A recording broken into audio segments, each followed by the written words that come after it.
Hi, I'm Brett Hickey, founder and CEO of Starmount Capital. Delighted to be here as part of Market Insights with Mori Taheripour to talk about different aspects around leadership, negotiations, being a CEO. I think ultimately the tips and insights that Mori brings can be beneficial to all aspects of our lives, both personally and professionally. Mori, thank you very much for joining us today.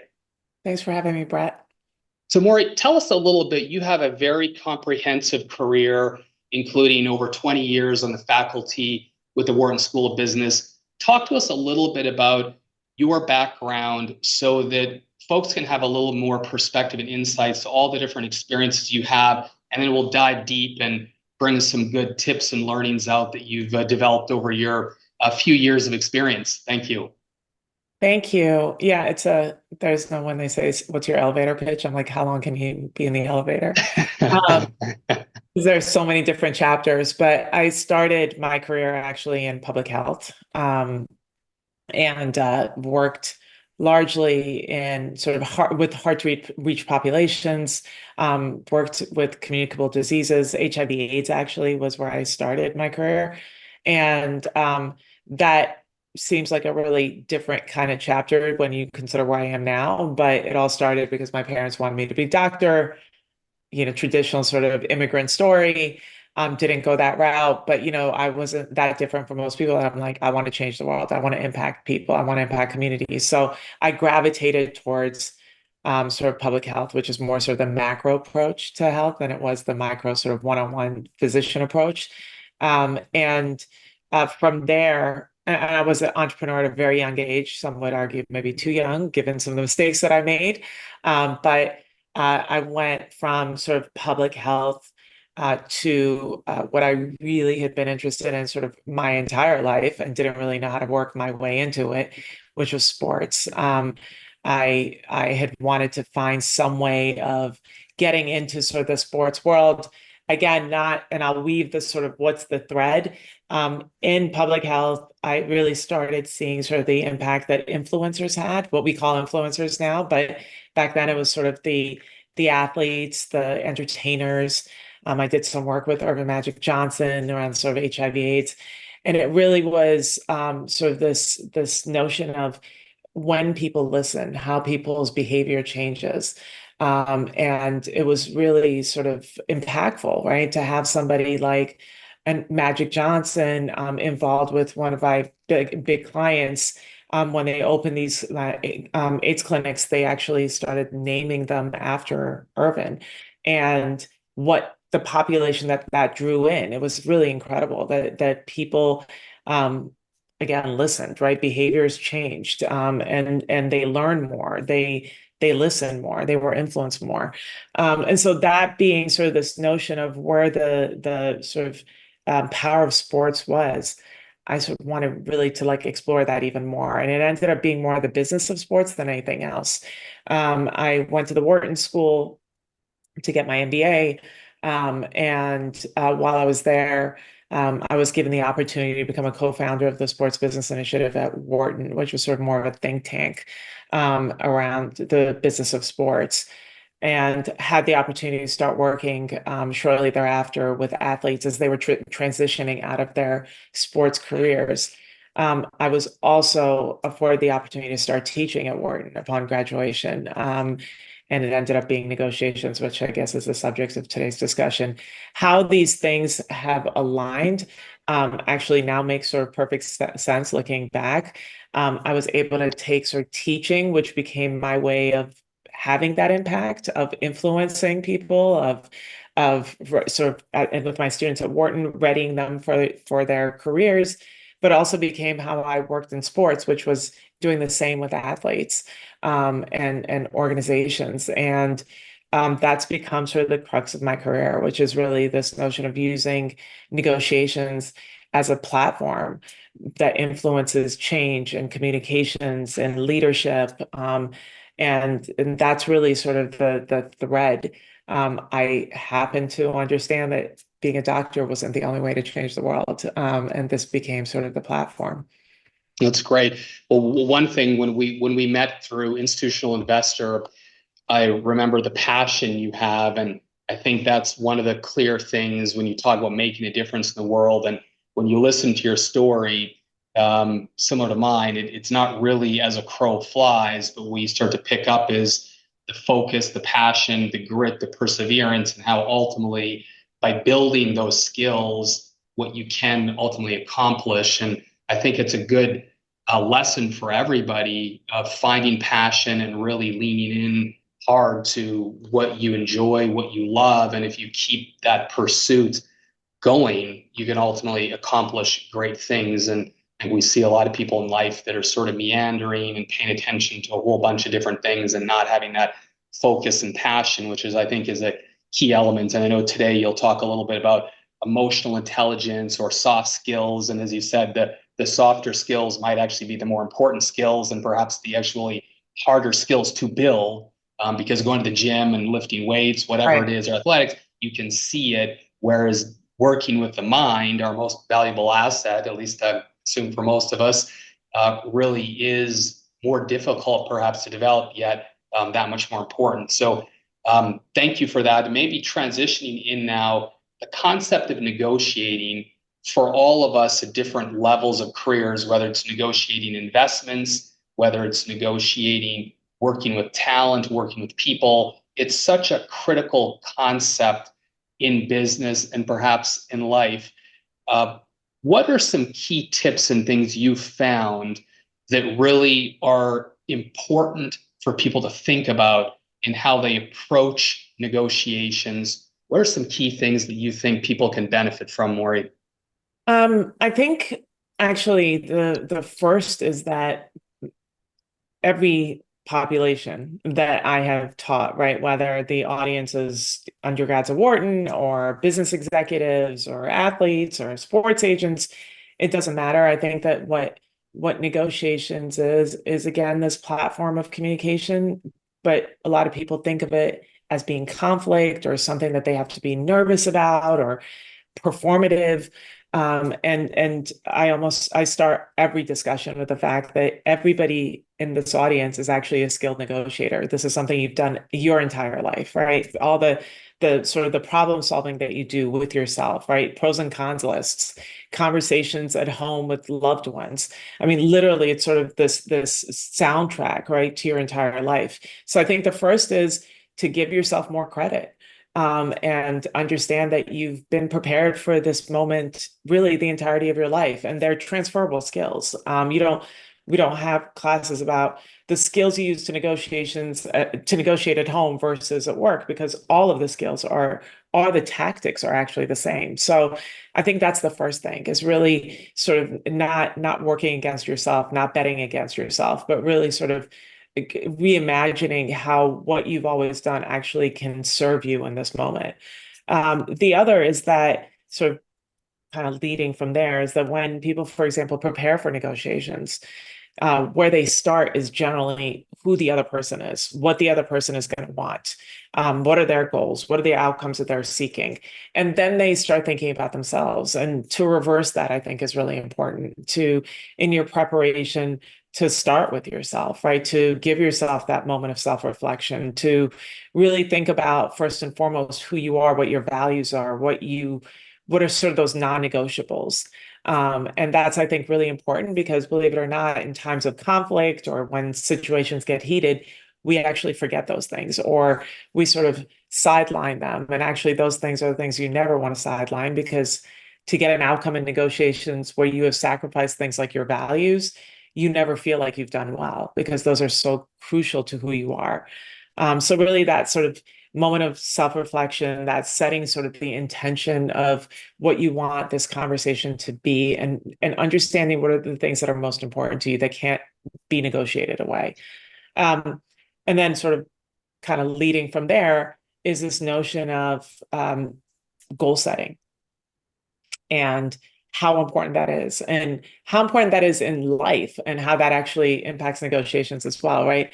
And more than just knowing what you want, but how much goes behind that includes this notion of maybe visualization, this notion of there shouldn't be any limits, that you should not negotiate yourself down before even the conversation starts. So being more aspirational, setting higher goals, envisioning more for yourself, because studies show us that those people who actually are more aspirational, that they set these sort of grander sort of outcomes, tend to do better. So their outcomes actually reflect the goals that they have set. So if you, again, you bet against yourself, if you diminish your goals for whatever reason, I know we're going to get into this, but whether you're a woman and you're afraid of how you're going to be judged, whether you're a people pleaser, man, woman, it doesn't matter, and you don't want somebody to think you're greedy, all of these things that we sort of, the self-talk that diminishes the goals that we set for ourselves. I think that's really important to recognize what the reasoning behind that is, and address those, because again, our mindset actually determines our outcome. And I think that so like everything I tell you right now is going to be based on yourself, because I think if you can't be your own best advocate, you will never do well in negotiations. So it starts there, and then you move on to think about the other person and things like curiosity and really learning as much as you can about that person before you even meet them, and bringing that level of learning and curiosity into the conversation is really important. But again, really sort of how we prepare for ourselves, how we think about ourselves, that self-talk, I think is probably the most important, and where we tend to not put as much emphasis. That's great. So, there's a bunch of fantastic elements there, which we could probably spend all day talking about many of them. One is approaching it with what I'll refer to as confidence that you can be successful in a negotiation. So don't hamstring yourself, thinking about perhaps sports analogy there. Don't come into it saying, well, I really don't know what I'm doing. Approach it saying, here's what I want to do. Here's how I frame it out, and set your intention. Two is starting with what you want to achieve. And an area that I think was really valuable about that is the word values, where you said thinking about what your values are and what your non-negotiables are. I often see people getting, I think, lost in what they're trying to solve for. One of the things that we try to teach at Star Mountain is writing down those key aspects. And even with Star Mountain's values are STAR. S is a shareholder, T is trust, A accountability, R in respect, that all decisions that we make need to be in alignment with those values as an organization. And as an individual, what are your key values? And if you can continue to live a life in alignment with those values and negotiate focusing on your values, and you can achieve great things. Where I'm sure you've observed people as well that are focused on something that might be of value, but not really within their value set that they're most focused on. Certainly in Wall Street, we see that often, where people will jump around chasing the shiniest coin at any given moment. And you look back at people and say, well, what have you really achieved? And not much. And you haven't built a lot of trust with people because you're constantly bouncing around. Well, what does that speak to one's values? So I think that's a really important aspect for people to focus on. Three is goal setting. I remember in speed skating, we certainly did a lot of visualization. I'm sure you've done a lot of that with sports. And it's interesting for your sports world, as recently there's been a ton in the press around sports teams now, and professional sports teams being able to be invested into by a lot of private equity firms. I'm sure your phone is ringing off the hook, so to speak, from that aspect, and visualizing what are you trying to do. In fact, I had my son yesterday. It was kind of cute as he was going into grade 2, saying, let's think about your day. He's an energetic little boy, and let's think about something that might get you agitated. What might it be? And then what are you going to do? And thinking about doing it. So you're kind of doing a little test run in your mind before you actually enter it, is how I think about visualization a little bit. So you just brought a fond memory to me. Thank you. And then number 4 is then thinking about the other person, really understanding them. But you started with, what are you trying to solve for and why? Then getting into understanding the other person to help you achieve what you're trying to do. So I think those are 4 really great takeaways around negotiation. Thank you for that. Let's now switch into, you touched on this a little bit, human bias. I think we're Mhm. all aware that diversity of thought, diversity of background, diversity of experience can bring better perspectives to all of us as individuals, as leaders, as businesses, as boards. Um, how do you think about, with all of your research and training, the concept of both being aware of biases and perhaps more tactically, Maury, how do you apply thinking about different communication styles into that? We all communicate differently. I remember back in the old days, there was the GE little, what Mm. color quadrant were you in? And you approach people differently depending on the color quadrant. What's some of the latest and greatest in being aware of biases and then thinking about effective communication? I think maybe the biggest is around gender in negotiations, and it's just so interesting to watch some of the research sort of change, all while still many of the biases being the same, right? We are now seeing more women actually negotiating, initiating negotiations. For the longest, it was all the reasons why women wouldn't initiate negotiations. So that's sort of leveling off, which is great news. And I think that what may be driving that in some ways is that how we're seeing success, the measurement of success is changing. So sort of traditional characteristics of what we'd seen even in the movies, or, sort of when we think about negotiations, it's the bold, the in your face, it's the contentious, at somebody else's expense, the winning at all costs, like those things are not, sort of effective in negotiations. And I don't actually think they ever have been. But now studies are showing actually what is seen as sort of a measure of success is the outcome of that's more collaborative, that you approach negotiations from a problem solving perspective, that relationships matter, and those things are actually, those are characteristics that women have always had.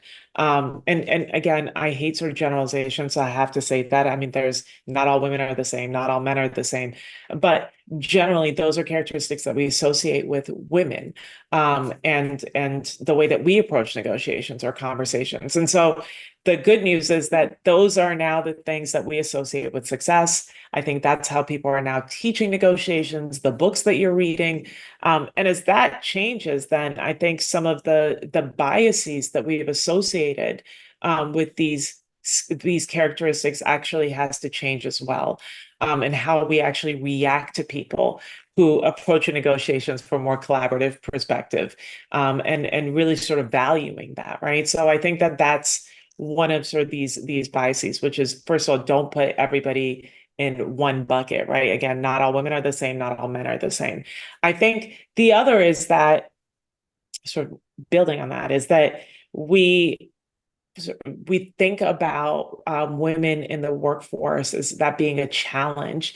And I think that what I would urge both women and men to think about is that, are those things actually challenges? Do we have to talk about what holds people back, or how people are not allowed to behave, or disallowed from thinking a certain way?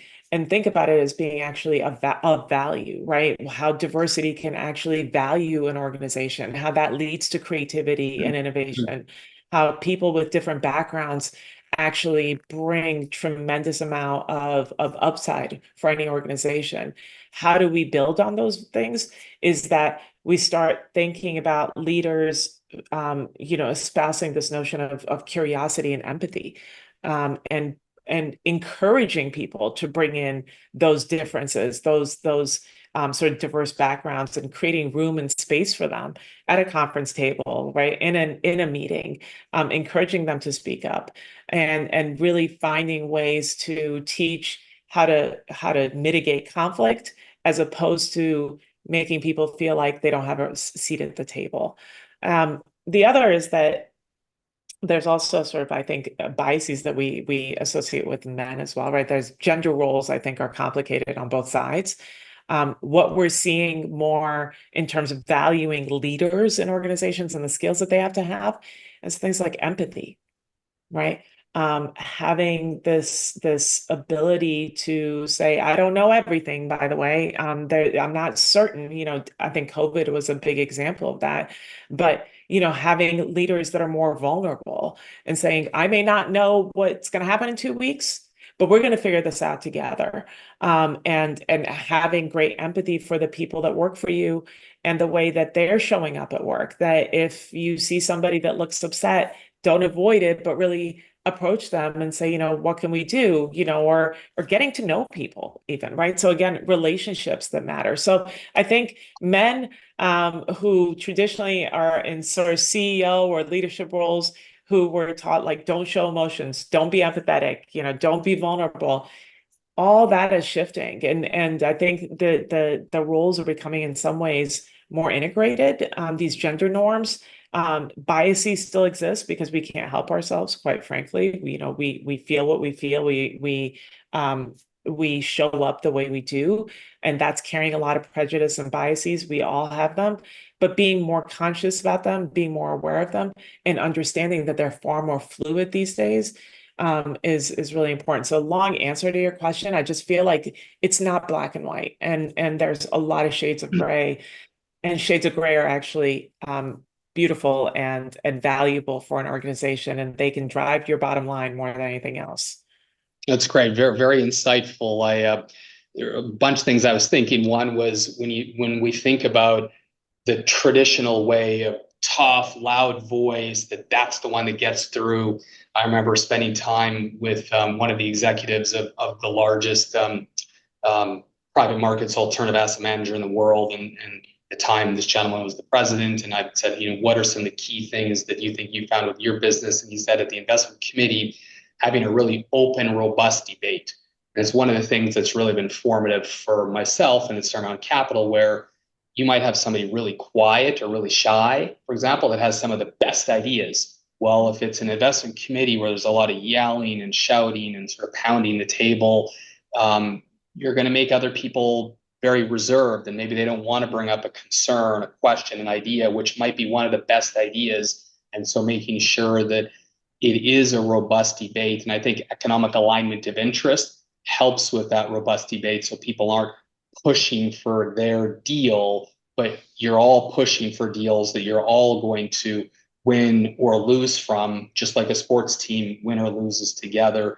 Taking that mentality of tying your sports background into investing in finance, unlike the television series Billions, where there's a lot of loud, obnoxious, and when I was in my mid-20s, I probably thought that was really exciting and cool, and I 100% agree that that's not an effective way to be. But it is interesting. I recall about 10 years ago having a conversation with somebody that was a bit aggressive systematically in our investment committee. And I said, I really don't think this is the right way to be. And it's like, oh, no problem. We can have a drink after. It's all good. And I said, well, you're going to stifle a lot of ideas. Right. And stereotypically, maybe some women don't want that conflict, as you say, or other just more reserved people. So I think that's really important in all aspects of life. And a second thing, I think pulling out of that, you talk about what would all frame as stepping out of your comfort zone. So I think we're all naturally comforted by what we've already experienced and people like us, where in fact you want to get comfortable probably being outside of your comfort zone to say, I want other perspectives. We want to hear other ideas. We want to bring other objectives in. We think about that a lot at Starmount. And as we hire people that have backgrounds from more public market investing versus private market investing, we can say, well, no, this is the only way and this is our business, but maybe there's a lot of great perspectives we can benefit from. And we have experienced that here, for example. And then I think you talk about curiosity and making sure you're engaging that different way of thinking and bringing it, whether it's into your board or your executive team or any team that you have. Next, I think, Maury, your point on the mitigating conflict, taking an approach to say, how are we going to be problem solving and coming to a meeting with an approach of what is the problem? How do we solve it together, not finger pointing? And then last but not least, the relationships matter. And I think that's something that I would say is ever evolving for all of us. You referenced COVID, and I think that changed a lot for people as there's hybrid working, and we need to be more intentional about how we're building relationships and how we're engaging together. And I imagine we're all still struggling with that a little bit in different ways. Any other kind of key pullouts as you kind of hear a little bit of that paraphrasing of some of the things more that you think are really critical things for executives to think about? Yeah, and no, that was great. I would just say that there's, unfortunately, we're also very punitive. So if somebody makes a mistake, this notion of you're going to get punished for it, and whether that's the way you communicate, you say the wrong thing, you Mm, approach something the wrong way, and quite frankly, what that creates is avoidance, as opposed to encouraging people to share their thoughts or show up a certain way, what they're comfortable in, and saying, you know maybe you should say this a different way, or so and so took this the wrong way, or let me encourage you to maybe read, whatever, this book about communications, and helping people as opposed to punishing people, because then you don't want to learn, right? Then all you do, again, it creates avoidance. We saw a lot of this in sort of the Me Too phenomenon. We saw, I had some male executives who are like, well, I won't have a meeting with a woman one-on-one in my office for fear of. Well, what mm, that creates is a lack of access to that CEO in the same way that others have. And it's understandable, right? Because there's like the fear of God is in you for making any kind of mistake. I think that that's something that we really have to address, because people don't know everything. They don't know everything about a culture. They don't know everything about a gender. They don't know, and encouraging people again to learn and be curious, um, and creating sort of that free flow of information and dialogue, as opposed to punishing them for saying the wrong thing or doing the wrong thing. And I think that's really important. yeah, that's a great thought about how our actions can perhaps have an unintended consequence, and making sure that you're inspiring creativity, you're inspiring ideas. And many ideas, I like to say to my team, as with many of my ideas, they won't be good ones, but you need that idea generation to have the opportunity to have a good idea. And some people will have other views that may not be perfect, but making sure, and mistakes will happen as people are trying to accomplish things. And if you're being punitive, you're going to motivate people not trying, not being creative, not trying to think about ideas, risk, whatever it might be. I think those are really good points. Maybe one last thing, Maury, as you think about wrapping things up, you've got experience with some of the most intense athletes in the world, business executives, uh, budding investment professionals coming out of Wharton. What are one or two other things that you think people can really benefit by if you're trying to make an impact in society in a way that will benefit people? What are a couple takeaways that you think you really want people to remember from this? And then I'd encourage people also, we'll share with the link to your newsletter where you have a tremendous amount of great content that I know that we've really benefited from. But Maury, any other things that you think people can really benefit from? Yeah, I think that there's two things. I know that we had talked initially about some of the sort of challenges of being a new CEO or being in a leadership role. As the world changes, so are the expectations of people sort of at the helm of an organization, right? And that what we're looking for in that person. And I think that again, this notion of you must lead with certainty to look strong.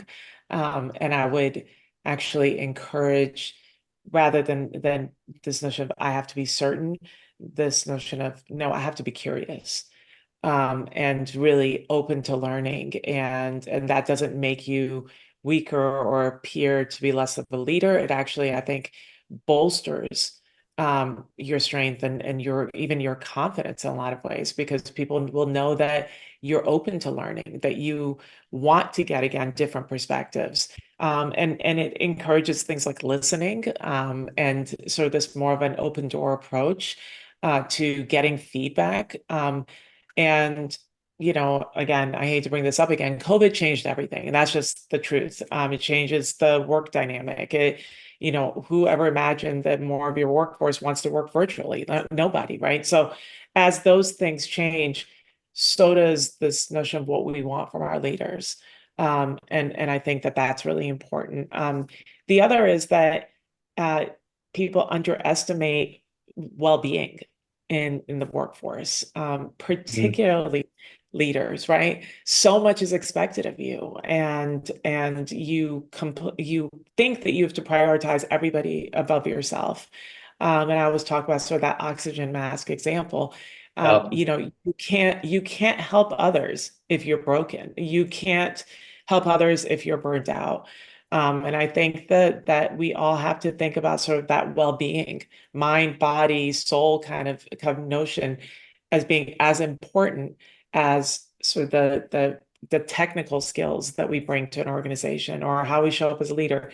You can't be effective if you again are feeling burnt out or under the weather or not mentally strong.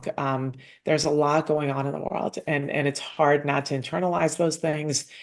So I would encourage everybody to take care of themselves and really prioritize well-being and move physical activity and things like meditation or whatever it takes to really strengthen yourself from the inside out. And I think that's something we don't often talk about. But it's, I think, maybe more important today than ever. no, I think that's very sage advice during COVID when we were cooped up. I started getting back into triathlons and actually did an Ironman was my silver lining of COVID. And I found hopping on the bike, hopping for a run, going for a swim in the morning, doing things that you could do socially distanced was so important to clear my mind, to be able to deal with stress effectively. With three young children and back traveling now, my Mm. triathlon cleats are hung up for a while, but it was certainly, I think, valuable and it helped get me on the right pace. I call it the airplane example. You say the oxygen mask, and I think for parents even, it's a good reminder that you've got to take care of yourself so you can take care of your children.